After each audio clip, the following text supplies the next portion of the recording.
Acompanhe agora Momento Catequético com o Cardeal Dom Paulo César Costa. Amados e amadas de Deus, estamos celebrando esse terceiro domingo da Quaresma. O tempo da Quaresma já vai se adiantando e a grande pergunta que cada um de nós deve fazer: como está o nosso processo de conversão? Como está o nosso processo de mudança pessoal, de conversão também quanto ao tema da campanha da fraternidade, que quer nos colocar numa dimensão de conversão, ecologia integral, fraternidade e ecologia integral. Deus viu que tudo era muito bom. Temos hoje diante de nós um texto tirado do capítulo 13 do Evangelho de São Lucas, dos versículos de 1 a 9. Naquele tempo vieram algumas pessoas trazendo notícias a Jesus a respeito dos galileus que Pilatos tinha matado, misturando seu sangue com o dos sacrifícios que ofereciam. Jesus lhes respondeu: vós pensais que esses galileus eram mais pecadores do que todos os outros galileus por terem sofrido tal coisa? Eu vos digo que não. Mas se vós não vos converterdes, ireis morrer todos do mesmo modo. E aqueles 18 que morreram quando a torre de Siloé caiu sobre eles, pensais que eram mais culpados do que todos os outros moradores de Jerusalém? Eu vos digo que não. Mas se não vos converterdes, ireis morrer todos do mesmo modo. E Jesus contou esta parábola. Certo homem tinha uma figueira plantada na sua vinha. Foi até ela procurar figos e não encontrou. Então disse ao vinhateiro: já faz 3 anos que venho procurando figos nesta figueira e nada encontro, corta-a. Por que está ela inutilizando a terra? Ele, porém, respondeu: Senhor, deixa a figueira ainda este ano. Vou cavar em volta dela e colocar adubo. Pode ser que venha a dar fruto. Se não der, então tu a cortarás. Amados e amadas de Deus, o Evangelho se inicia com uma notícia. Algumas pessoas que vêm até Jesus e trazem notícias a Jesus. O Evangelho diz: vieram algumas pessoas trazendo notícias a Jesus a respeito dos galileus que Pilatos tinha matado, misturando seu sangue com o dos sacrifícios que ofereciam.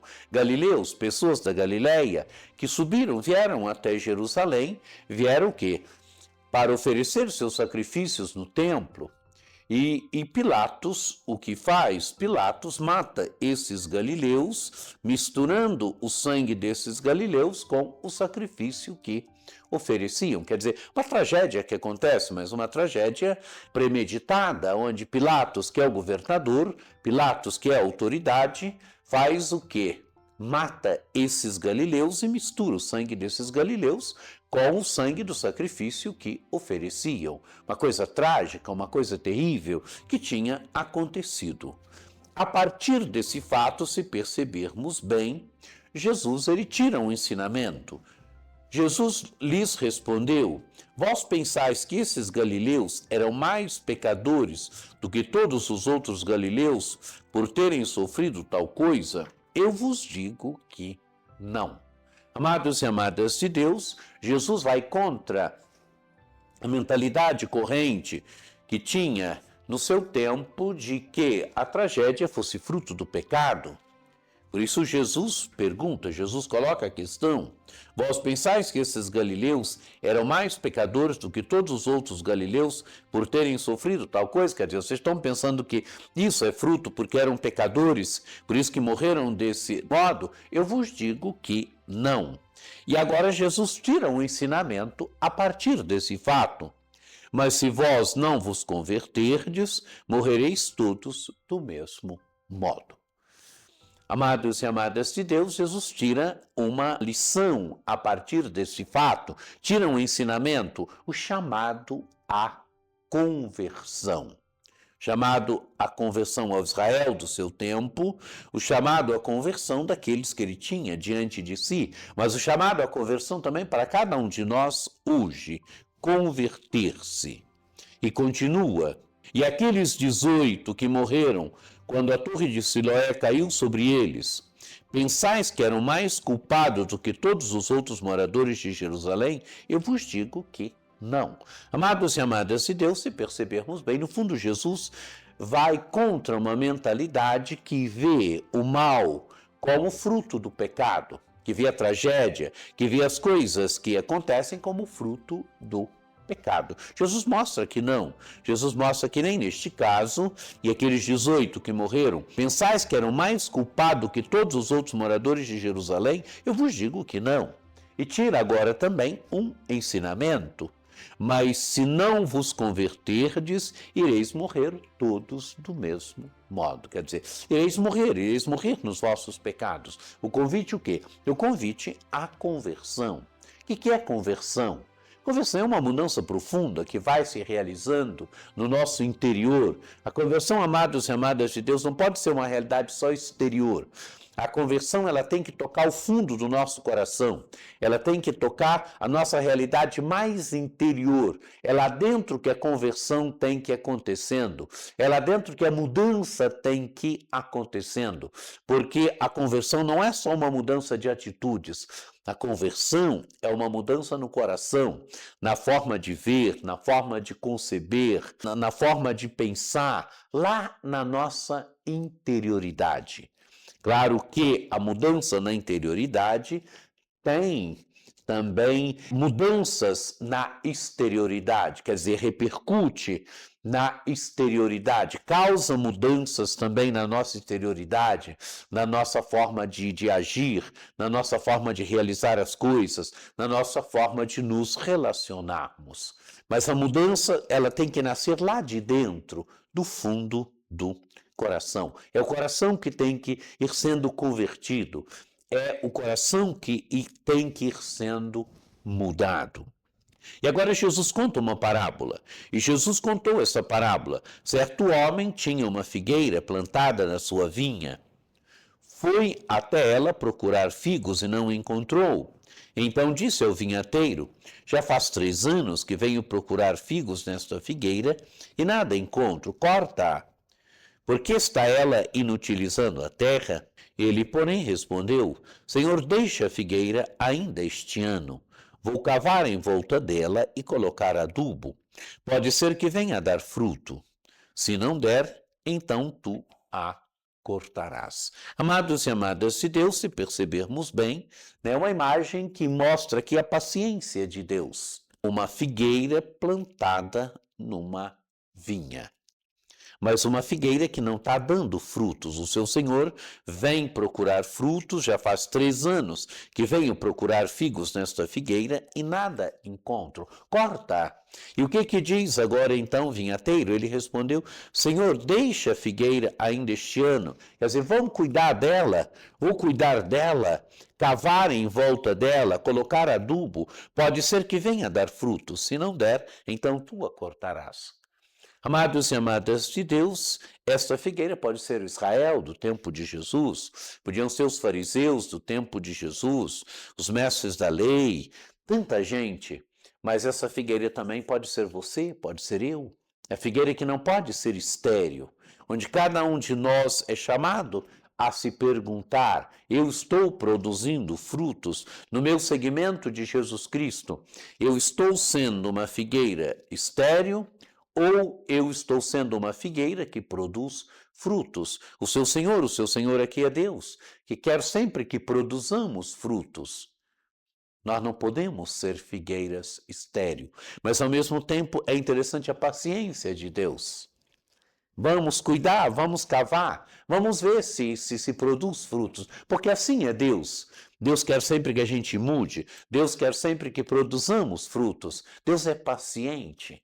É claro que a sua paciência, como nós percebemos, não é? Chega um momento, também a paciência de Deus tem limites. Ela é eterna, mas também aqui o texto mostra com clareza que também a paciência de Deus tem limites. É importante a gente se colocar sempre a caminho.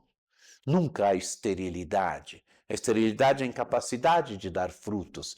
A esterilidade espiritual, a esterilidade na conversão, é a incapacidade de dar frutos. É a incapacidade de produzir e produzir frutos bons aqui. Então, peçamos a graça nesse domingo em que a palavra de Deus, na primeira leitura, coloca diante de nós o chamamento de Moisés, Deus que chama Moisés. A leitura começa dizendo quem é Moisés e onde estava Moisés. Moisés apacentava o rebanho de Jetro, seu sogro, sacerdote de Madiã, e ali o Senhor lhe aparece naquela imagem daquela árvorezinha da sarça ardente, da sarça que pega fogo, mas não se consome. E Moisés é atraído por aquela imagem, Moisés vai até ali e Deus se revela a ele. Eu sou o Deus de teus pais, o Deus de Abraão, o Deus de Isaque, o Deus de Jacó. E Deus se revela com rosto bonito, como aquele que vê, como aquele que desce. Eu vi a aflição do meu povo que está no Egito e ouvi seu clamor por causa da dureza de seus opressores. Sim, conheço os seus sofrimentos, desci para libertá-los das mãos dos egípcios e fazê-los sair daquele país para uma terra boa e espaçosa, uma terra onde corre leite e mel. Assim é Deus. Deus vê, Deus se compadece, Deus desce para libertar o seu povo, para salvar o seu povo. E Deus se revela, Moisés pergunta pelo seu nome, qual é o seu nome? E Deus revela o seu nome. Eu sou aquele que sou. Deus é aquele que olha pelo seu povo. Deus é aquele que está com o seu povo. Deus é aquele que caminha com o seu povo. Ele é o Deus dos pais. Assim dirás aos filhos de Israel: o Senhor, o Deus de vossos pais, o Deus de Abraão, o Deus de Isaque, o Deus de Jacó, enviou-me a vós. O Deus que caminhou com os pais, agora desce, vem libertar o seu povo. E São Paulo, na segunda leitura, que narra das figuras do Antigo Testamento, os vossos pais estiveram todos debaixo das nuvens e todos passaram pelo mar. Todos foram batizados em Moisés.